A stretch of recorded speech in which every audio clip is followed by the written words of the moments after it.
tells Arjun, the all-pervading spirit does not take on the sin or the merit of any. Wisdom is enveloped by ignorance, thereby creatures are bewildered. So in the last verse, Shri Krishna, the Supreme Being, was described as Prabhu, meaning the sovereign self. As you see, verse 14, it said the sovereign self. In this verse, he's described as Vibhuhu, meaning the all-pervading spirit, to show that the Supreme Being is omnipresent. So far, we have thought that everything we do is given to God, and the second, third, and fourth chapters of the Gita have shown us how we can surrender all our karmas to the Supreme Being without any feelings of desires. Now, God is saying that He doesn't take on the sin or the merit of any. What do people normally offer to God? The majority of people only offer their sins to God and never offer their merits to Him. That's what's happening in the world. Therefore, Shri Krishna says clearly, and sometimes Shri Krishna says things so clearly in the Gita that we get sad and we ask Him not to say it so clearly, that wisdom is enveloped by ignorance, and thereby all creatures are bewildered. Shri Krishna said that He doesn't take on the sin or the merit of any. You see, the third word used in the first line is kashyachit.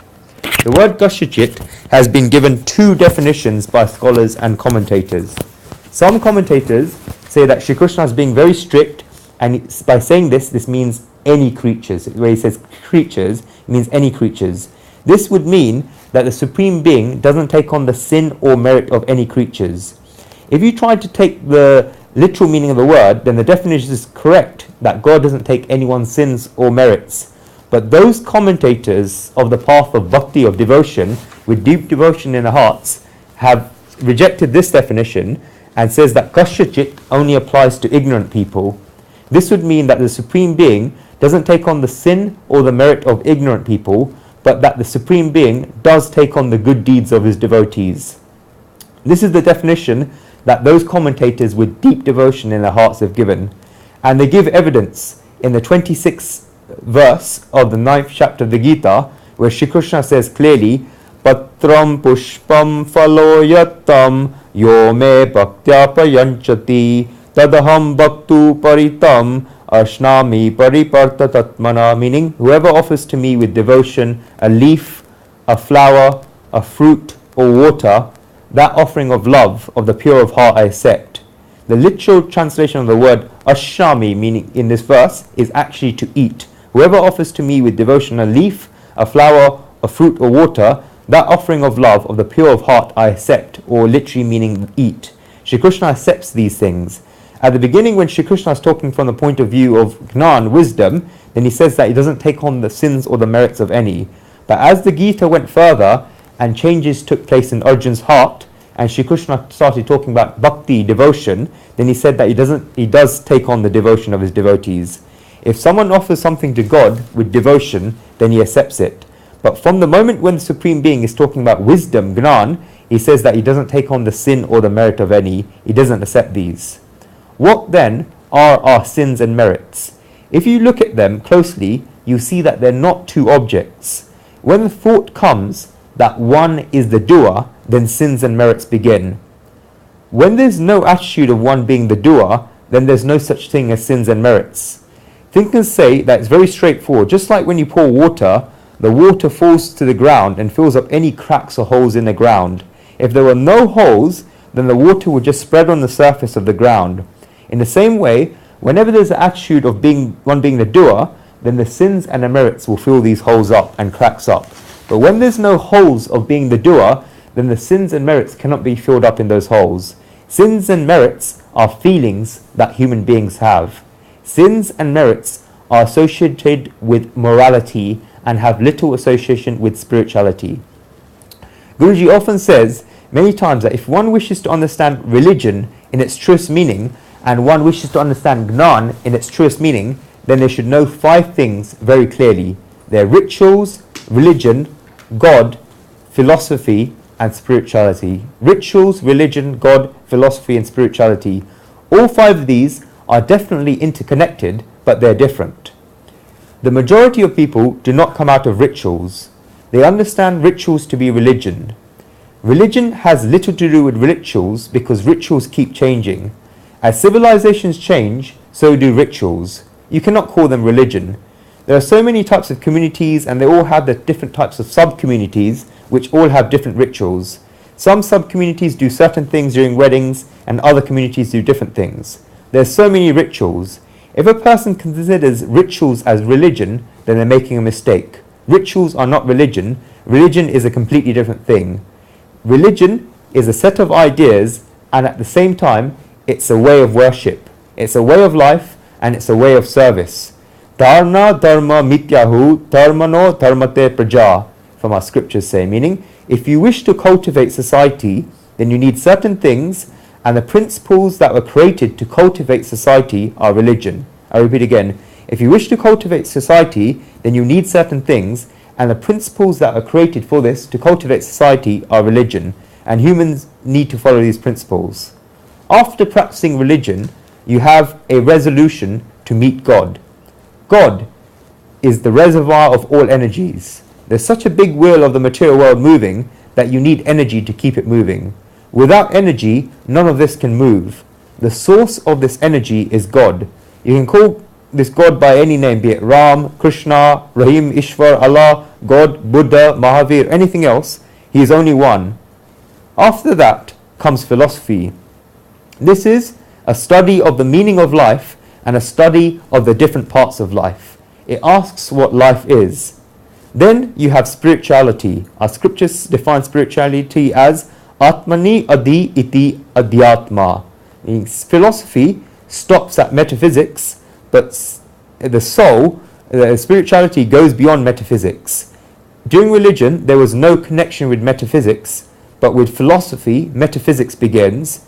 But spirituality goes beyond metaphysics and is a first step in order to attain the soul. That's the whole purpose of spirituality, to attain the soul.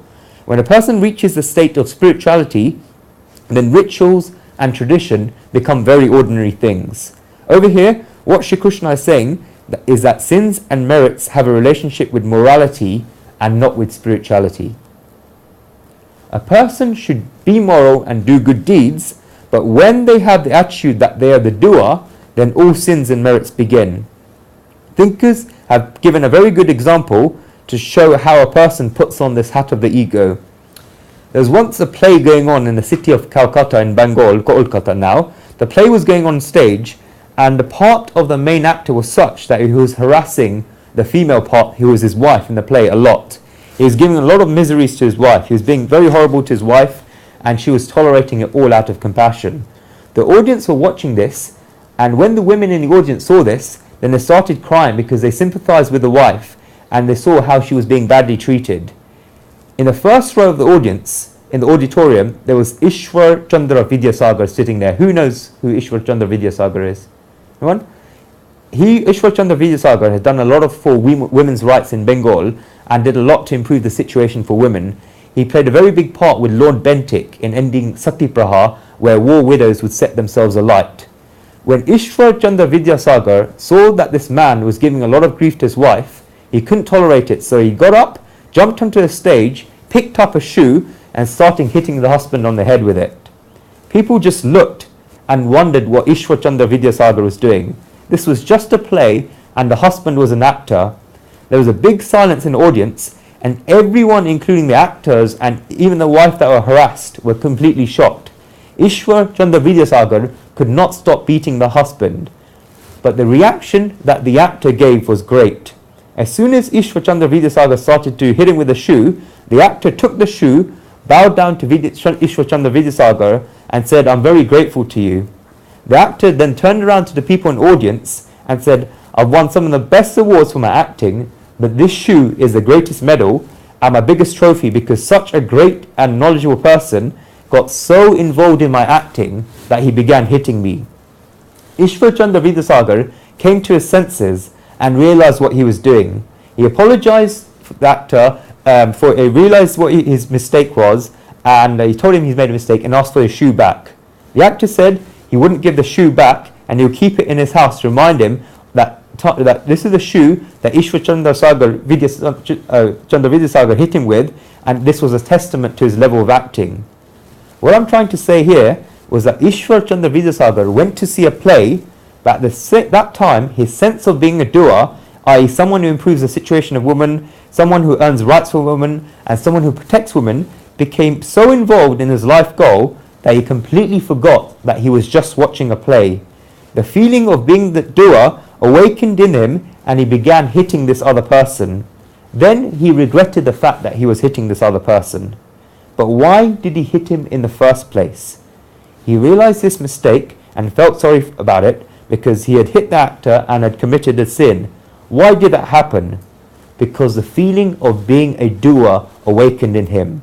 If the feeling of being a doer was not awakened in him, then he would just been enjoying a play. In life, we must understand one thing. When the feeling of being a doer arises in us, then we fall into a hole. And when we fall into a hole, then a difficulty is created for us. You have to keep observing this game of life. Shri Krishna says that if there is no sense of being the doer, then there's neither sin nor merit arise. A devotee always has the question that if God doesn't take the karmas, then where do the karmas go? Some people are at peace when God says that if people give their sins to God, then it doesn't matter to them. But when they have to give their merits, then they find it hard because they wish to be recognized. Even if they give it away, then there'll be nothing left for them. People do not wish to give away their merits. For these people, what Shri Krishna is saying in this verse is perfect, as Shri Krishna is saying he doesn't take on these things. These people think that if they give the fruit of their good deeds to God, and God eats them, then they will remain without their fruits and all the good deeds will go to waste. Shri Krishna says here that he does not take those things. Then the question comes into our mind that where do these sins and merits go? A devotee tells God that he's performed his karmas without a feeling of desire and has devoted the fruits of karmas to God. He therefore asks where the fruit goes to. If neither the father nor the mother are ready to accept the child, then where does the child go to? If we have performed a karma, then we're either the mother or the father of the karma. We gave birth to the karma, and yet we're saying that we do not accept it. If neither the father nor the mother of the karma are ready to accept it, then where does the karma go? Anyone have an idea? The scriptures have given us a very nice idea that when a karma is performed, then the fruit does come, and the fruit can never be destroyed because the karma can never be destroyed. Therefore, whenever we've dedicated the fruit of our karma to God, that karma is stored in God's bank under our name. It's written in God's accounting books in our name. Then whenever we need those fruits, or whenever the situation arises, then the fruit comes in front of us. In particular, when you dedicate the fruits of good deeds to God, then this especially happens. God does not keep the food. Therefore, whenever you dedicate good deeds to God, then do not get worried that it will go away. God has said here that he doesn't take it away. A record is kept in God's accounting book. Guruji often gives a very simple example to explain it to people.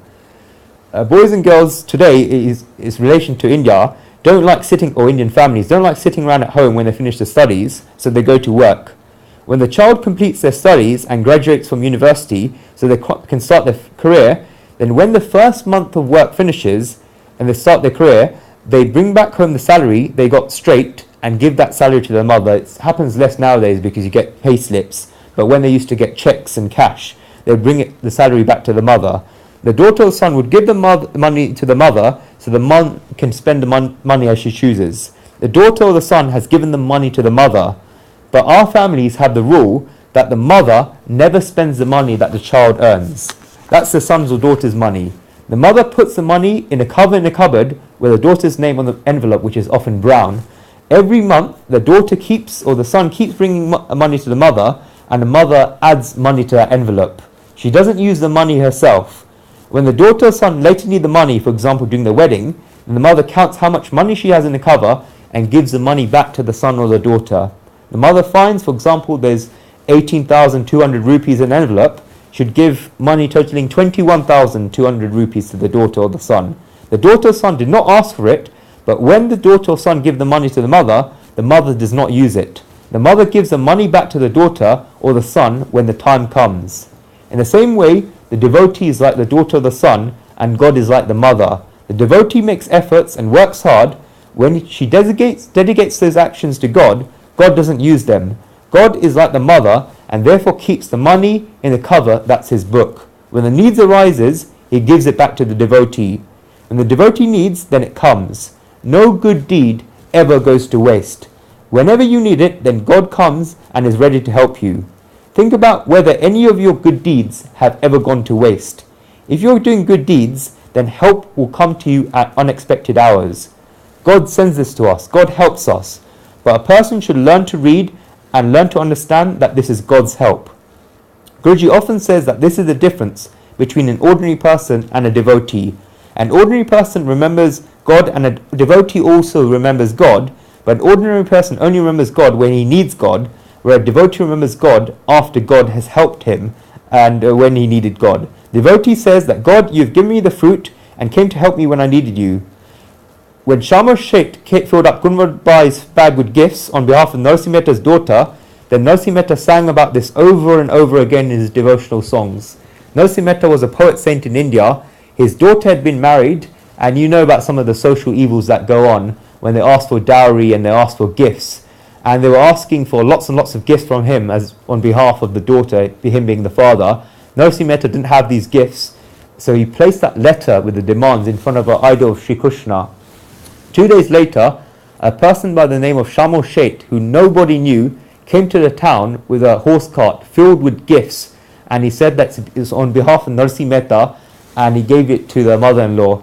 Narsi Mehta said, my Lord Krishna has come in the incarnation of Shamo Shet and has come to give those gifts. In the same way, there was a saint in India who spent all this time donating food to the poor. Eventually, one day, he completely ran out of food and he had nobody to work with him.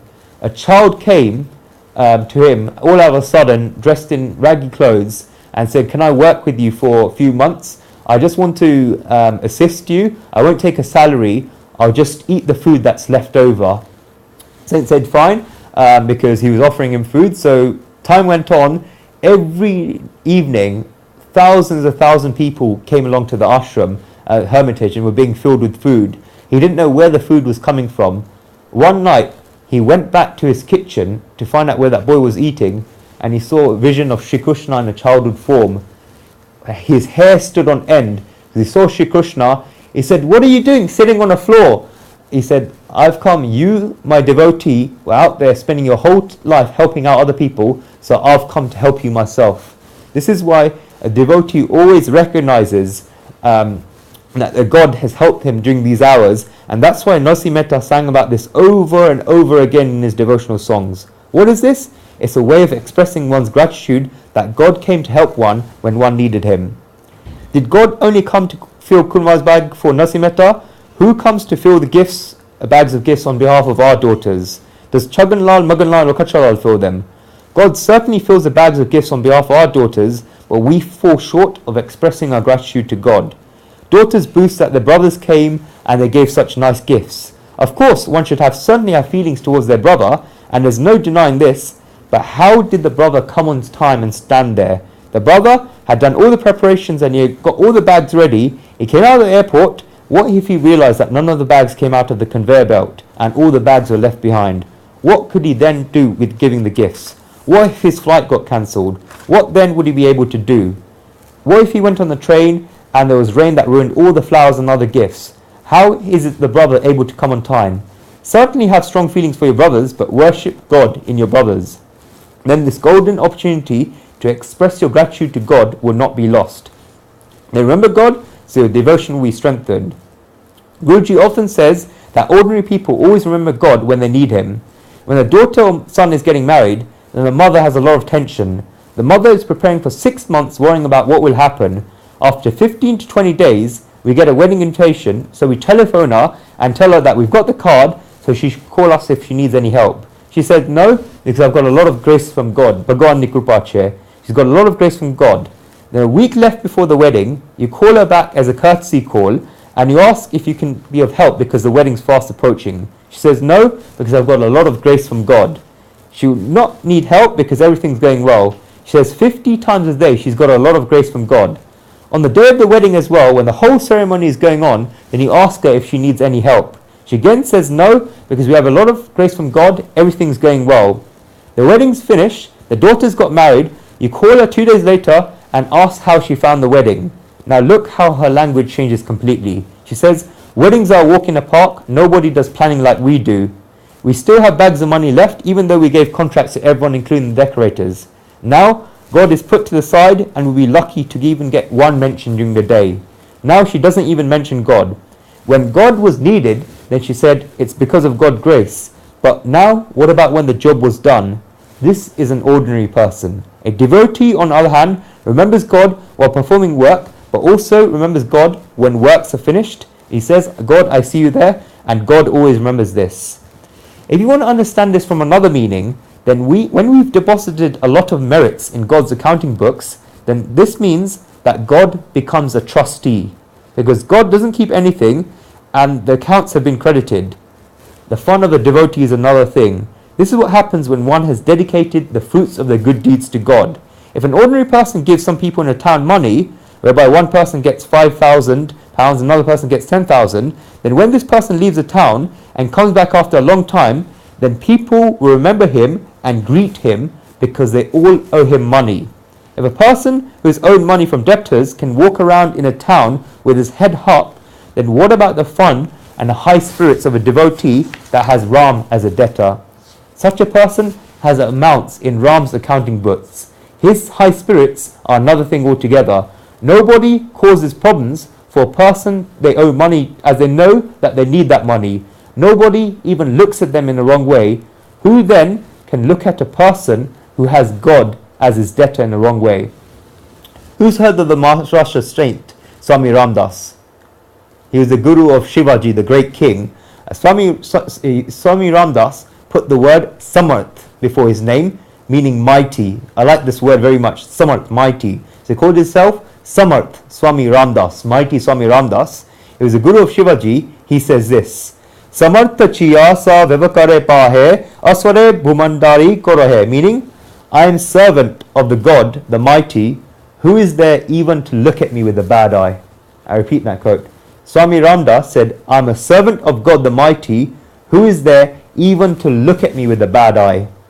I am serving the mighty. This is faith. The Supreme Being doesn't keep anyone's fruit. The responsibility is ours, and the Supreme Being shows us this in this verse. If someone has done good deeds, they'll definitely get the fruits for them. If someone has done bad deeds, they'll definitely get the fruits for them. We have independence, and that's why we have responsibility. We can also look at the other way around, where we've been given responsibility, and that is why we've got independence. God does not take the responsibility of merits or sins. We have performed the karmas, and so we will reap the results. How then can one's life become purified? How then can one's life become clean? You must understand this verse properly, where Shri Krishna says that the all-pervading spirit does not take on the sin or the merit of any.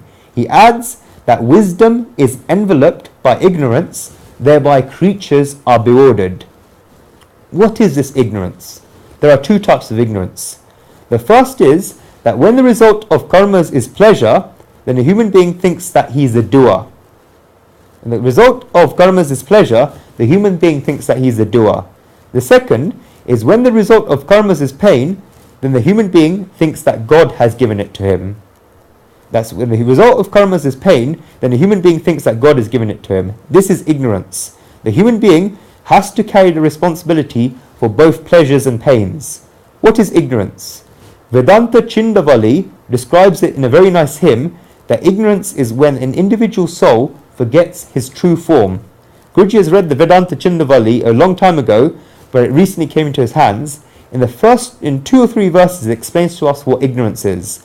Atma amal sakshi achal vibhu purna shasvat mukta hai chetan asangi nispruhi sritaki shant achut trupta hai nijupta agnan sa janma kare fil chayamar pola swayam janakar hoja amar hoja hajar, meaning no piece of rubbish can fall onto the soul, because the soul is a steady witness. It is wealthy, complete, eternal, and liberated. It is conscious, steady, free from desires. It is pure, it is silent, it is untouchable, it is satisfied, it's content. That's the reason, it's the reason why the ignorant is given the birth of the body and dies. O naive person, by knowing yourself, become immortal and become all-pervading. All dissatisfactions are of the body and not of the soul. An ordinary person is ignorant of his own form, his soul, and the soul which is responsible for giving him the birth of the body. The reason for birth is ignorance. and that which is born has to pass away. Buddha always used to say that the reason for death is not disease but birth. Remember this. The reason for death is not disease but birth. People have forgotten this, and when people asked what the cause of death was, and then they said old age or disease, Buddha said no, old age and disease are not the cause of death. The reason for death is birth, because many people die that are not of old age. Many people die who are not even diseased. Why then do they die? Because of a reason. What's the reason? If you go to the ultimate root, then you see that birth is the cause of death. One who is not born will never die. This is said to an ignorant person. Then what is wisdom, the opposite of ignorance? It is said, Akar mithya jankar sab akar binu tu hai achal, jivan maran hai kalpana, tu ek ras nirmal atal, jo jivre sarp tyo abhyasta tujme chal achal, esi kriyakar bhavna nishit ho sukse vichar. Meaning, after knowing your form as a myth, and that while everything around you is a form, you are formless, that life and death are just your imagination, just keep one interest firm and strong. Just like you can see a snake in a rope, begin to see the formlessness in yourself, have such a faith, and cleanse yourself with bliss after bliss. To consider oneself as a form is ignorance. You are not a form, you are the formless. If one says that you are the formless, then what is this whole world that we see around us? We have so many forms around us. I am there. Who are all these different bodies there? It is said further, Darpan dhare jab samne tab gram usme bashta, darpam hatale jabi tab gram hota labata, jo gram darpan mahi tujme, vishwa to ajar najar, sansar ko mat dek, nij dek tu sukshe vichar. Meaning, if you stick a mirror outside the window, then you see the entire town in the mirror. But if you move the mirror away from the window, then the whole town disappears from the mirror. In the same way, while this mirror of the body is held against the sansar, the material world, then you see the material world. Do not look at the material world. Just like the person changed the mirror, look at your real self and cleanse yourself with this bliss. When you turn your attention towards the material world, then the pleasures and pains of the material world belong to you as a human being. But when a person jumps within himself, then they become beyond pleasures and pains. Ignorance is therefore firstly created by not knowing one's real self. The word for one's real self is swarup, and by this I don't mean beauty as it's popularly regarded to mean, but one's real self. The individual soul is unaware of his true self and resides in pleasures and pains. The soul cannot have any pleasures, and the soul cannot have any pains. The first consequence of ignorance is that the individual soul thinks that he is a doer. Shri Krishna himself says that wisdom here is enveloped by ignorance, and thereby creatures are bewildered. What makes us ignorant? First of all, it is when you think you are the doer. As soon as a person considers themselves as a doer and create bondages to the fruits of actions, then they have pleasures and pains. This is because if you are the doer, then the fruit of action also becomes yours. Shri Krishna has used the word, you see in this verse, te for ignorance, tena. The soul is unchangeable, whereas the body always changes. The body changes every day as a result of the food we eat. It keeps rebuilding itself. Doctors have proved that every 7 years, the entire body, including each and every cell in the body, changes. Place a photo of an elderly person when he was age 6 months old on the table. Now place a photo when he was age 6, then take a photo when he was age 26, and also when he was age 46. Also, place a photo when he is 66. Any person that does not know him will not be able to say that all of these are the same person. How much has he changed? He's changed a lot. The body keeps changing, yet we still say that this is me. Who are you? You are that which is unchangeable, yet resides in this ever-changing body. That is you. Forgetting this you is ignorance. Kachala had an umbrella, and his friend saw this brand new umbrella. The friend said, "Wow, Kachala, where did you get this beautiful umbrella from? With this well-designed handle and nice cloth. It's absolutely new. Where did you get it from?" Kachala said, "It's not new, and he's been using it for 17 years. His friend asked him what he's talking about, because there was no wear or tear at all on the umbrella. The handle looked perfect, so there's no way Kachalal was using it for 17 years. His friend asked Kachalal how this could be. Kachalal said he had bought it 17 years ago, but for the last 15 years he's been going to the temple and swapping it every day. He would swap it and bring one back. The umbrella was the same for him with a nice cloth. It was his belief that the umbrella was the same no matter how many times he swapped it. Guruji was once staying over with a family. He needed to cut something and he therefore asked the wife in the family to pass him a knife. She brought over a nice shiny knife and he told her that this is a very nice wife, and this set her paces going. Women just love to be complimented. She just said this because she had looked after it well and the knife stayed in good condition. She said that she had looked after the knife so well that she had been using it for the last 12 years. Guruji told her this is amazing because in his house not a single knife lasts for even more than 12 months. How could she then be using it for 12 years?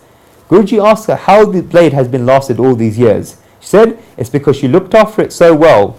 Her husband was sitting next to Guruji and whispered to him that within those 12 years she had changed the handle 5 times and the blade 7 times. Yet this knife was the same for the last so many years. Did the same knife stay all those years? What time it is trying to say is that time is that which changes with the body. The body keeps changing. It's ever changing, but the soul that resides within is changeless, just like these knives and just like the umbrella. The woman in example's knife or Kachal's umbrella keep changing. The body is ever changing. We laugh so much at Kachal's 70-year-old umbrella, but if we go to a wise person and we say that we're the bodies, then wise people laugh in the same way. You have changed so much over these years, and that is this life. Knowledgeable people are looking at you across all the lives. You have changed so much, yet you're still saying that you're the body. How can this happen? This is the very name of ignorance. In the same way, when someone says that they're the doer, then knowledgeable people feel the same way. In the 27th verse of the 3rd chapter of the Gita, Shri Krishna says, Ahamkara vimuratma kartahit manyate, meaning he whose soul is bewildered by self-sense thinks that I am the doer. That is why the word there is used here in the Gita. There is a reference to context, and Shri Krishna says that this is his way of demonstrating to Arjun that what he said several times before of his way of demonstrating to Arjun that this illusion, how this illusion arises for human beings. There means that, and Shri Krishna is referring to that illusion where one thinks that he is a doer, where Shri Krishna described in the 27th verse of the 3rd chapter of the Gita. This is when one identifies himself with the body and forgets his Swarup. If we look at it from another way, then the word Agnan for ignorance is used for ignorance. The in front of the word Gnan refers to a person that does not understand. But commentators say that the does not refer to someone with no knowledge whatsoever, but someone who has alpata, meaning a lack of knowledge. So it's not no knowledge, it's lack of knowledge. The commentators of the Gita says that there can never be a case where individual soul has no knowledge whatsoever. The knowledge is there, but there is a lack of knowledge in ignorant people. Imagine that there is a person in a dark room where there's very little light. If they're sleeping on the bed with a blanket covering their entire body, except with 4 fingers of one of the hands outside the blanket, then it will be very difficult for a person to recognize him. It would be difficult because all one could see would be the 4 fingers. He'd have no jewelry in his fingers, otherwise one may be able to tell from the ring on the finger that it's him. It's such an age where people can be recognized because of objects, but there is nothing on the fingers. How can you recognize him? He's definitely underneath the blanket. We even know him, but we can only see a little of him. We have little knowledge here. But as the blanket keeps opening up, then we begin to realize who he is. In the same way, there can be no person who has no knowledge whatsoever, but there can be people with a lack of knowledge. Where does this lack of knowledge come from? The more that the individual soul becomes trapped in the web of the senses, body and the mind, then the more they forget the Swarup, their real form. This is because the ignorance keeps increasing and the soul keeps getting covered. Such a person has a lack of knowledge. The more they become stuck in the web of the mind, the body and senses, the more they will cover his spiritual knowledge or the knowledge of the intangible. So is this ignorance so strong that it can cover knowledge? This question comes up to us. Is it so strong? The answer is yes. Our scriptures say that ignorance has 2 powers. The first is that it covers knowledge. Ignorance is so small and yet it can cover knowledge. If you go to the Himalayas, then you see that the Himalayas are so huge and so clean, but if you cover your eyes with your few fingers, like this, you'll not be able to see them. What is stronger, your finger or the Himalayas? The Himalayas are stronger and bigger, yet they can be covered with such small fingers because the fingers are close, whereas the Himalaya is far away. The small fingers are so close you can cover the Himalayas that are far away. In the same way, the more the human being goes further away from knowledge and closer to ignorance, then the more that the small ignorance covers this great knowledge that's so strong and great. That's the first way. The second power of ignorance is in creating disturbances, because the mind keeps running and a person is unable to recognize their own swarup. The more that the mind runs, then the more disturbance that is caused. This is ignorance because the mind does not see its priorities. The mind does not see what is important and therefore turns its attention elsewhere. It becomes deluded because the ignorance in the mind tells the mind to go somewhere else and therefore creates disturbances. This is a great power of ignorance. Therefore, ignorance uses the strengths of covering knowledge and creating disturbances in the mind in order to cover that knowledge. Shri Krishna, last word of this verse, Shri Krishna uses the word jantava, meaning creatures, to state that a human being who doesn't understand his own greatness and therefore doesn't understand the difference between humans and creatures is in fact himself a creature. If a person's attention is turned toward the pleasures of the senses and has the attitude of eat, drink and be merry, then he's a creature. Solomon Grundy, born on Monday, christened on Tuesday, married on Wednesday, had children on Thursday, had children married on Friday, had grandchildren on Saturday, on Sunday became ill. That was the end of Solomon Grundy. Have you done anything else apart from this? All of these are creatures. In the Janak Yantati, it's very clearly stated that Ahara Nidra Bayamantunani Samani Chaitam Idana Pashunam Ganam Narami Adiko Vishesho Nana Nahina Pashubi Samana, meaning eating, sleeping, fearing and copulating. All these things are both things that humans and animals do, but a human being can be different and above animals. Wisdom is the difference, and this wisdom is so special that without this wisdom, humans are the same as animals. I repeat again, eating, sleeping, fearing and copulating are all things that both human beings and animals do, but a human being can be different and above animals. Wisdom is a difference, and this wisdom is so special that without wisdom, humans are the same as animals. Wisdom gives one the power of discrimination, and when one who leaves this wisdom is a creature and falls under the illusion of ignorance. Acharya Madhusudan said that Jantava means one who has the characteristics of someone that keeps getting reborn. One who keeps getting reborn is a creature. Madhusudan also used Jantavanta to describe those people who do not see the Swarup, the true form of objects. He says in his commentary that such people fall under the spell of ignorance and defines ignorance as 9 things. 9 things are ignorance. They're the knower, the object of knowledge, the knowership, the karma, the performance of karma, the performer of karma, the object, the enjoyment of the object, and the enjoyer of the object. So ignorance is 9 things according to Madhusudanji. The knower, the object of knowledge, the knowership, the karma, the performance of the karma, the performer of the karma, the object, the enjoyment of the object, and the enjoyer of the object. When these 9 things arise, then there's ignorance in a human being. How can one become saved from this ignorance? Shri Krishna has already said that he doesn't take our karmas. He also says that wisdom is covered by ignorance and that creatures are bewildered. Then if every person's wisdom is covered by ignorance, then how can one find out about the true wisdom? How can one who is disturbed be at peace? Katan vate esha muktiti, meaning how does one become liberated? Let us go on to the next verse, verse 16.